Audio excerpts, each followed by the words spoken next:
versus Bryson, which will probably not come online to do a show for, but be back in January.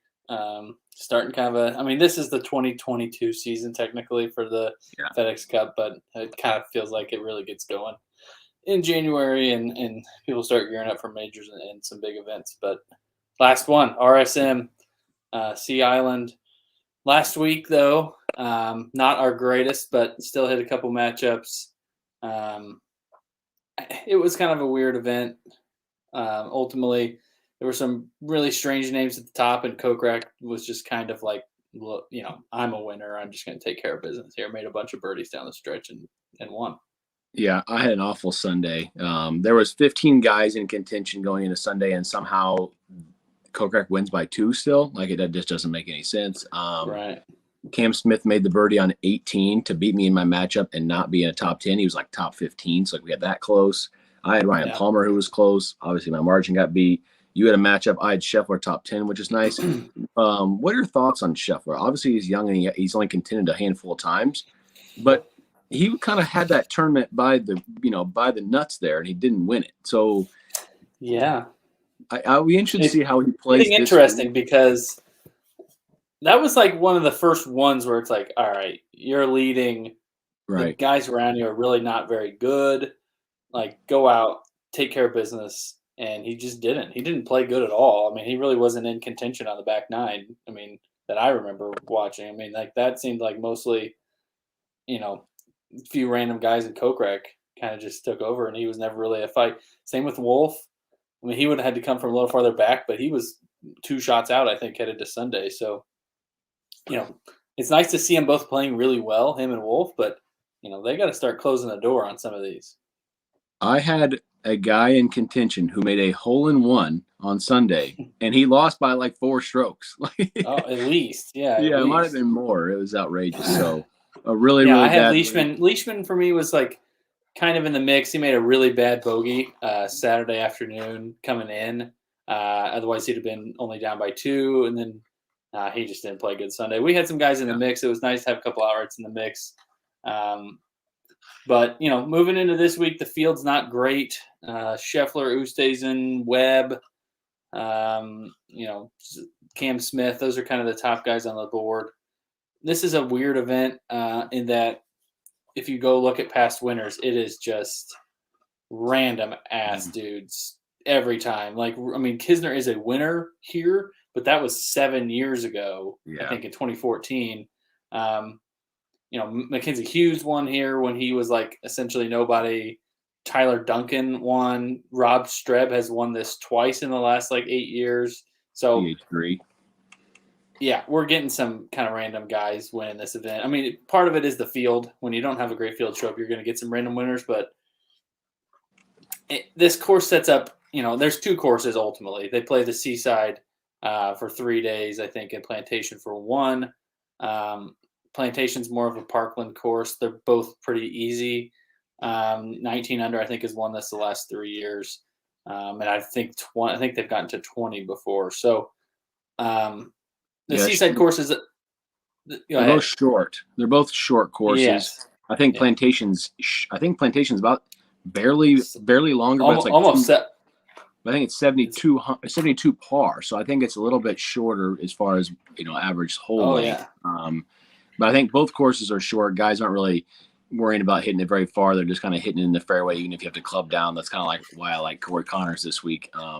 But yeah, I think it's going to be a lot of guys like we talked about this earlier in the week, is guys who don't really hit it far feel like they can really compete this week. And I think that's probably a reason why Kisner plays here all the time. So yeah, if you look, he's had a really good track record here. Same with Webb. Mm-hmm. If you look at like strokes gained data over the last handful of years, it's approach play and putting basically are the 2 separators. Most guys are hitting the fairway here. I think the fairway hit percentage is like 6 or 7% higher than normal, or at least a handful of percentage points higher than normal. Driving distance is down. I honestly think it's just because being in the fairway is so important because these greens are tricky. They're really fast, and Bermuda grass. So getting it as close to the hole as possible is important. It's kind of like your modern U.S. links, like it's a link style course, but it's really just all that means is it's flat and susceptible to wind, and there's some sand out there. but it's gettable. The fairways are pretty wide. Most guys are going to play from the fairway, and at that point, it's just a proximity contest and a putting contest. That's why we've seen some guys win that you wouldn't normally win, because it's not really that difficult once you get in the fairway. Yeah, Sea Island is, for people who aren't crazy familiar, is a pretty popular golf destination. Also, not only for people in the public, but a lot of these like golf trainers, golf coaches are stationed down there. Some of these guys live down there. Harris English, Kazire, Poston, Keith Mitchell, some of the guys that live down there near the resort. So it being on the ocean, obviously you having the conditions that they have down there. So wind will kind of be the defense this weekend. I think it is supposed to be kind of windy at the beginning of the week. We'll see how that plays out, but yeah, we're going to see some scores that are going to, be close to 20, if not right in that range.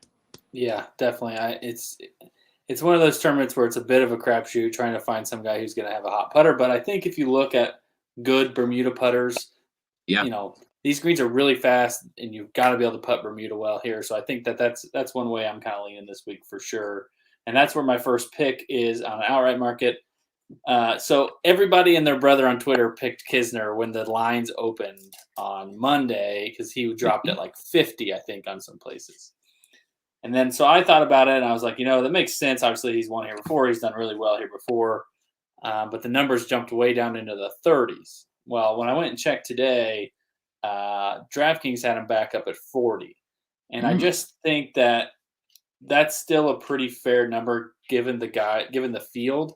His form, quite frankly, is not good. I mean, he won the Wyndham a couple months ago, but other than that, he's been pretty bad. But this course is just a perfect fit. He's so good. He hits it in the fairway. His irons are good, not great. But when he times up his irons and his putter, like we saw at Wyndham, gained like 3.9 on approach and 4 on putting. If he does that this week, he's gonna be in the hunt at least. So, and I like his. And there was a conversation on Twitter about this I saw this week between the golf people about win equity. People have their thoughts on it. He has legit win equity to me. He's a multi-time winner. He's clearly got the stones to close when it gets close. And I think we could see kind of a ho-hum leaderboard, and maybe one, like a Webb or a Kisner or somebody's up there. And I like those guys to close the door. So that's why I like Kisner still at 40. We saw win equity kind of pull through last week with I was literally getting ready to say that. It's like when it's Martin Trainer and Cam Tringali and random dudes who just haven't done it, and Kokrek's like, I'm gonna do it. I'm gonna win. He's won 3 times in the last 13 months. So I think it's kind of like when you have to go grab the win, it's a little different. But when nobody wants to grab it and everybody's kind of hesitant, right? When the guys aren't very good or guys haven't won before, and then you give a guy who has that experience, he's like, well, I've done this before. I can just kind of go do it. So that's what's a little concerning about Scotty is like he's been in that position a couple times and he didn't win. So I mean, maybe it's a hump thing. Maybe he's just got to get over that hump and get a win. But you'd like to see him grab one of these. Yeah, I think his Ryder Cup performance, helps him a lot. I mean, that wasn't a fluke. So he's definitely going to win. I'm not jumping off that train, that's for sure. But I would say we definitely need to. If he's in a contention again, I'll be interested to see how he performs. So, your first outright was Kiss. I'm going at 50-1 with Joel Damon, top 5 in my model this week. Really good lower yardage proximity player, which is something I heavily weighted in my model this week. You kind of see that as I kind of pull my rest of my picks off my card. He won in March, so he's a winner in 2021. He's got a little. Hopefully that win equity will pull through a little bit if he's up there. He got top 5 last week, gaining on the greens, which is good. If he's going to gain on the greens, right? It definitely helps his scoring because his ball striking is really, really good. If he can do that again, stay on these Bermuda greens, stay in that kind of area down here on the south. If he can do that again, keep up the ball striking, especially as of recent. I think this 50 number is pretty good because some of those guys, as you get down to 20 or even lower, I didn't really want to go down that low. I think guys more so in the 30 to 60 range is where I think some of the value is this week. Yeah, I think that, and honestly, I think that there's value all the way down the board. Right. We like Tyler Duncan. I can't even imagine what his number was going into that week when he won. I think Streb was around 100 last year. So, I think there's value all the way down the board, and you're going to see that with my next pick as well. Who you got? I've got Harry Higgs at 130 to 1. It's, for me, it's a nice dart throw. He's third in strokes gained putting on Bermuda over the last 24 rounds. He's a good chipper. For Higgs, you're just trying to hit one of those weeks where his irons kind of come along. If you look at his Fantasy National, it's not the prettiest approach play, but he gained 4.1 at CJ Cup. He gained the week before that. He's made 4 straight cuts with the top 10. He's been putting really well. He's an excellent, excellent Bermuda putter. And we've seen him kind of pop at events and get in the mix. At the Fortinet last year, I believe. He was second at the Fortinet last year. And 11th at Northern Trust last year. I remember that was the DJ won by $1 million, but he was like right there for a while until DJ kind of stepped away. But he's one of those guys I think is going to win a couple times on tour. His putter and his irons are good enough when they're clicking. He's not the most consistent guy in the world, but 15th, 16th, 38th, 27th, 9th, 39th, those are some of his most recent finishes. So he's playing some better golf right now, and I like getting him on Bermuda for sure. Yeah, he has that kind of that spike pattern, like where you can kind of, he shows that he can do it. It's just a matter of can he do it all together in full rounds, right? So obviously that's really hard, but to see the puzzle pieces before the puzzle gets made is a good sign. So and he's one, and obviously 130 to 1. Obviously, you're not expecting him to win that often, but put a top 30 on him, top 20 on him. The odds are going to be pretty good. He's had 3 top 20s in his last handful of starts and a couple of other nice finishes. So maybe you want to each way him or throw a top 10 or top 20 on him as kind of an insurance backup, because obviously that's a dart throw at 130. Yeah, there was some top 30s. I don't have any top 30s for the show, but I'll probably have some on my card overall. But there's some pretty good value in the 30-40 market this week. Definitely. With some of these guys down the board who don't get a ton of respect, but can easily, perform, not in the, maybe not contend, but they'll be up in the mix. They just make the cut and play well on the weekend. So I like that. I'm going to go a little bit in between our numbers here at 90. And I got Henrik Norlander. I've bet him a million times. I kind of got off of him as of recent, but I used to bet him a lot. He was top 10 in my model, as I already kind of described, is that I had a lot of proximity play in my model this week. And he was good, in those low yardages, which I think will be critical this week. Good par 4 player, 400 to 450 yards, par 4s, which you're going to see a lot of those holes. This, shorter par 4s is pretty much very gettable. Short yardages in. Ball striking, made the cut 4 out of 5 times here with 2 top 5s. So I like his confidence going into the event. He's clearly played well here. He kind of has some certain spots where he plays well in. I think like two of his like best 6 finishes are at the RSM. Like both of them are at the top 5s where he had at this event. And he just kind of pops from every once in a while. He's like inconsistent of all. Like he's like super inconsistent. So I hope we can maybe catch an Norlander win. I think the number's, okay for the talent that he has. Bermuda is his best worst surface. So I like that. I don't like it, but it's better than the opposite. So I like his ball striking. I like his comfortability here. And I think that if his putter can come through and we can get that spike event, he'll have a chance. And I'd like to have a number on a 90, because I think he's somebody who could realistically, we could see towards the back of the tee times on Sunday. Maybe not the back, but towards. Yeah, I think that's kind of the range that I would be targeting this week. Yeah. I just think that there's some value in that range. Denny McCarthy, people have been on at 80, Wallace at 80, Streelman and Brian Harmon are both at 80. Those are guys who, kind of make sense for this golf course. I think Munoz at 100 is interesting to me. Tom Hoagie at 100 is interesting to me. That's kind of the range that if I'm not going up top, I just throw a bunch of darts in there and, see if you can find something. Mm-hmm. Yeah, I like it. Top 10, I'm going to go back to we've been betting this guy a whole bunch lately, and he has been producing. Russell Henley, top 10. He's got 3 top 10s in his career at the RSM. He's an excellent ball striker, second in strokes gained approach over the last 24 rounds. Bermuda is his best putting surface. What did you think? There, 25. Yeah, it was too low, but I kind of think he could win here. But numbers. If I was going to go, I thought about this. If I was going to go up inside of 30, I think, English is also 25. I'd rather bet English at 25 than Henley. But I do think I looked at him. He was one of the first guys I went and checked numbers on to try to find an outright. I checked everywhere. He was like 25 was the highest. I actually saw him at like 20 at a couple spots. he doesn't win enough to go that high. But that's kind of one of those things. Like, I don't know. I don't mind betting him at 25. I wouldn't mind starting my card there. But if English is going to be there at 25, this course makes just as much sense for him. Yeah. And he's a better putter. But Henley's Bermuda putting is really, really good. And it's been good lately. 7th last week at Houston. He's made a bunch of cuts in a row. He's made a ton of top 20s over the last, handful of months here. I'm just going to ride the ball striking. This is one of those courses that I think he could probably get in the top 10, even with a pretty average putting week if his irons show up like normal. And they're just going to keep riding the guy. He's been good.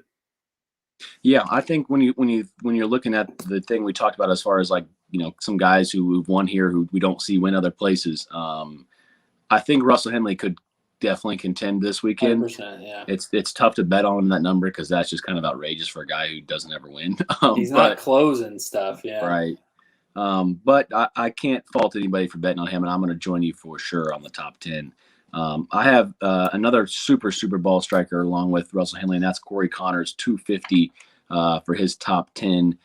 The 3 times he's played here, and from farthest away to from the farthest year away to the most recent, 37th, 23rd, 10th. So he keeps getting better every time he plays in this event. Bermuda is his best worst. We've been over this. We've bet Cory Connors a million times on this show.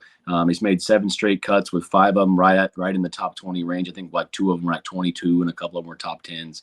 He's right in that range of being in really good form. I like him off the tee here because not only is he good with the driver, but he can ball strike his way off the tee if he needs to when he clubs down, and I think he's got some really good course history here, playing well in the past, like I said. So I like him being a top 10. I like his form. And when he's ball striking, like we've seen it just continues. It doesn't really stop.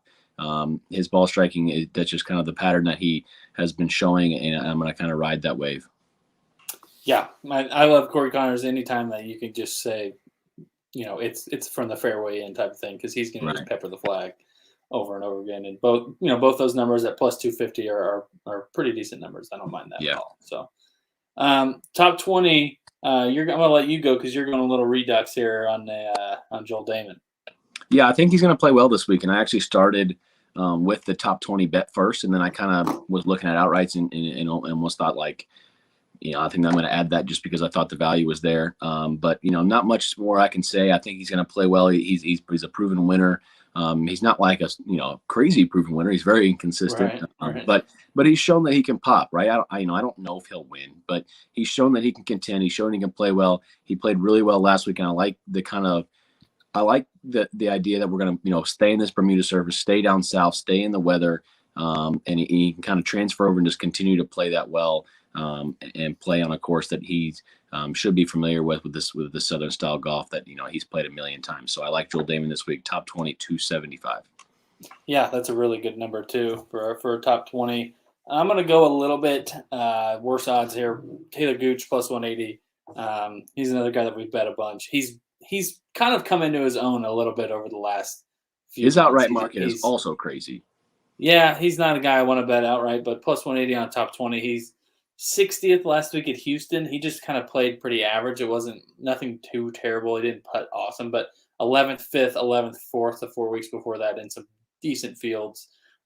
His approach play has been excellent. His around the green and putting is good. He's a good putter for the most part. He gets a little, where he loses most consistently is off the tee, and he's a little wayward off the tee. I think he'll be able to kind of just get it in the fairway. I think he's one of those guys where if you sort by courses that are shorter, he gets better. Right. So I like him quite a bit this week. I think he's another guy that could potentially win, but there's no way I'm betting him at, 35-1 when he hasn't even remotely shown the ability to close tournaments. But, top 20 plus 180 is pretty solid. Yeah, I like it. I mean, I won my matchup on him a couple of weeks ago on the show. That's great. He's been playing great. So I like it. I'm going to move down into my matchup. And this matchup is not something I usually would give to people, but right. I have Keegan Bradley over Brian Harmon minus 114. I think they were both 114. I don't think they were. I think they're both the same. Keegan Bradley got 15th last year, and it was solely on approach. He lost like 3 strokes putting and still got top 20. Yeah. His low proximity ranges are like really, really, really good. and they were really good here last year, which I also like. His ball striking with his approach has been high. I think he'll just give himself enough chances, and hopefully just hope and pray to God that he makes some putts. Brian Harmon does fit the bill. He does, and I get it. Brian Harmon has had 8 straight weeks of losing on approach. 8. Yeah. Coming into this event. He was like 136th in my model. I get it, but at some point, I just got to go against the guy that's trending that bad. So I'm going to take the ball striker. I'm going to go against Harmon, try to throw away the whole course fit thing and just say, hey, this guy's really bad form. This other guy is just going to give himself a lot of opportunities. If he makes a couple, we'll win. So I think it's not bad value. I think even odds is not even, but the guys be match up evenly. I think you're getting good value with Keegan Bradley with the discrepancy of form that they're in. Definitely. I like that quite a bit. There were some decent matchups out there this week, and the one I found I like a lot, Mito Pereira -103, so he's an underdog to Max Homa. Yeah. We talked about this last week. I think you bet against Homa either last week or the week before. I just don't like betting. I like fading him away from like the West Coast. He just has really not shown the ability to finish even remotely close to that. 35th at Houston last week. That was like a good finish for him, not on the West Coast. So, and Pereira has been excellent. He's been so consistent. He hasn't finished worse than 40th except for Mayakoba, and he got screwed on the draw that week. Remember, that was with a crazy, crazy win the first day. He had to go out and play and all that crap, and he was just behind the 8 ball at that point, and there was not really a chance he was going to make the cut. But Pereira's approach play is fantastic. He's one of the best approach players on tour over the fall. And he gained 4.1 on Bermuda last week. Maybe that's a sign of maybe he's going to go on a little heater here with the putter. And if his iron showed up last week, he would have been in serious contention, I think, with the putting he brought. So I just have a little more faith that I'm going to get a top 40 out of Pereira. And Homa just, I don't know. I like Max. He's a cool guy. He's pretty candid with talking about himself and golf and everything, but he hasn't proven that he can do shit away from POA and the West Coast.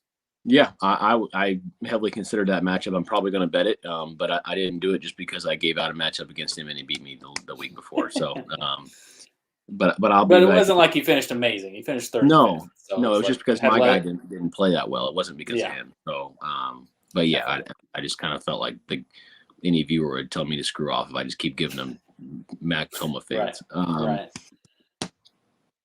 I got a stat for you, Justin. Okay. Are you ready for this? And I know you guys don't. I know no one believes me. I got knocked out in the whatever round it was of the margin boxing match. The last 3 RSMs in a playoff. 6 of the 11 tournaments in the Sea Island Resort have been playoffs. 6 of the 11. And the last 3 have all been playoffs. So we're sticking with it. Playoff and 1-stroke winner. We're going to have the 1-stroke just as insurance if somebody, birdies the last hole or someone bogeys, right, or something happens. But we're going to stick with the playoff. Last week was inexcusable. There was 100 guys that were within 3 shots of the lead, and somehow he just pulled away. Everybody just choked for some reason. I don't know what happened. Literally. He made 3 birdies as everyone else was just peeing down their leg. Yeah. I got absolutely screwed. That was a good bet that I had. We were in prime position, unfortunately. But it's okay. We're going to keep going. We're down right now. It's going to swing around at some point. Yes. This is a cycle, right? You're going to go down and come back up. This is like cryptocurrency. It's like boom, boom. Yeah. Eventually, this goes up in the long term. So if you zoom out far enough, it's going up, but there may be some dips along the way. Yes. Right now, we're just towards the bottom. So we're going to win this week, though. Playoff winner, 350. Add the 1-stroke winner for insurance. If you're feeling frisky, then you want to win all your money back, just do playoff winner and go 4 years in a row. Let's do it. Yeah. All right, my penny stock pick this week, and just keep in mind these are penny stocks for a reason. I've hit a decent amount of these. I've had pretty good luck with them. Obviously, some of them don't hit because that's just kind of how the nature of this. But I'm going to go with Luke Donald. Now we're about 15 years past Luke Donald being good at golf, but he's number 1 in approach over the last 24 rounds. Nice. And he's notoriously like an amazing, amazing putter. He was the best putter on the planet. In the non-Tiger category for, 10 years, basically. So if I'm going to get awesome approach play on a course that he's not at as big a disadvantage because he hits it like literally 40 below. Like I could hit it 40 by him, definitely. Yeah. Like he's 148th in strokes gained off the tee because he just doesn't hit it anywhere. This course doesn't matter as much for that. So if I can get this awesome ball striking form that he's showing with his typically really good putting, I mean, his Bermuda putting, 0.44 strokes gained per round, Bermuda, like on average. That's wow. Excellent. Yeah. I like him a lot, and on a top 40 at 3-1, that's just really, really good value for a guy whose two things he does really well right now are the exact two things you have to do here, and his biggest disadvantage is not as big of a deal this week. Yeah, I love it. But don't go look at his form because it's like miscut 15th, miscut 30th. So I think he's like one of the bigger course fit guys. Like he's almost in the Zach. Like Zach Johnson's better than him, but like Zach Johnson needs a pretty short course to kind of do the same thing. You're stealing my show. We're foreshadowing. My favorite bet of the week. I'm going to move on. Zach Johnson, top 40, 2-1. 2-1 value on this is really good for Zach Johnson. His course history here is amazing. I don't give a shit about the form. He played last week, and that's all I care about. That's it. And I'm pretty sure he made the cut last week, which is perfect. As long as he got 4 rounds in, we're good to go. 3 of his last 4 tries here have been in the top 10. The top 10. Clearly, he likes this course. He's really good. He's really good short game / putter. Bermuda's his best one, which is even better. And like I said, like the short course, it fits. The history's there. He played last week. The form is okay. Zach Johnson's going to play well when he feels like he needs to play well and he's comfortable on these courses. That's what's going to happen with these guys that they have that different mindset when they come into events like this. Yes. I really like the 2-1 on a guy on a top 40. All he has to do is make the cut and then just not poop his pants. He just got to play okay on Saturday, Sunday, and he'll be fine. He's like a better. Obviously, he's better Luke Donald. Like Zach Johnson's way more relevant, plays way better golf consistently, but like. Anytime you can get him on a course that like length doesn't matter and it's all about your putter, yes, like, fire him up, especially on this course where he's been awesome in the past.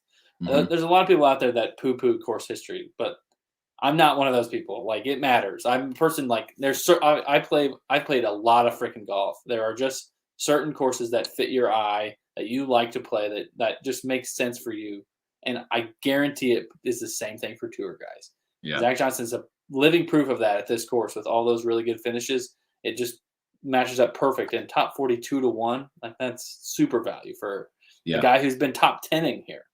Yeah, I really, really like. I think you could almost go top 20 if you think he's definitely. And I think he's okay. I think you could kind of splash it both ways, and maybe you hit double. Like there's a reason he's playing, right? He played last week for a reason because he wants to be ready. He knows that these are courses that he can compete on. Bermuda is perfect for him. 100%. The form does not matter at all, especially at a guy like his age and the resources that he has. Like, it's not like he's learning how to be a professional. He's been a professional. He's won huge events before. Like, he knows what he's doing. He's going to be comfortable. 2-1 on the top 40 is great. Definitely. And my best bet this week is a guy that you and I were talking before. I had to find a bet for him. He just makes perfect sense for this golf course.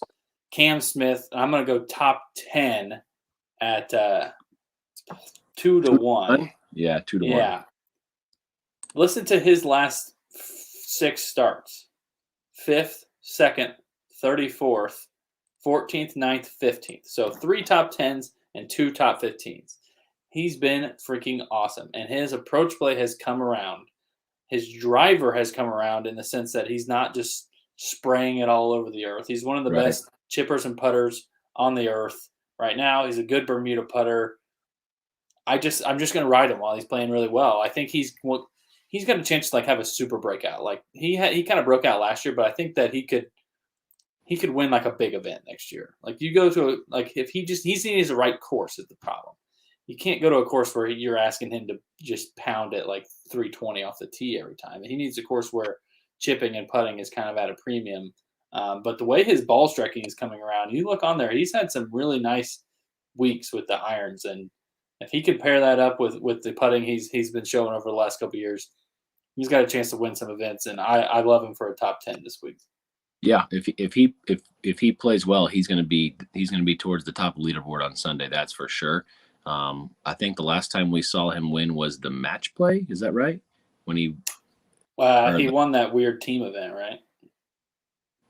Yeah, that's what I meant. It was him and Leishman on the Zurich. Yeah, right. So, but yeah, I think he's live for sure. His outright number is not great, especially for Cam Smith, but yeah, definitely. His form is unbelievable. He fits the golf course. I really like it.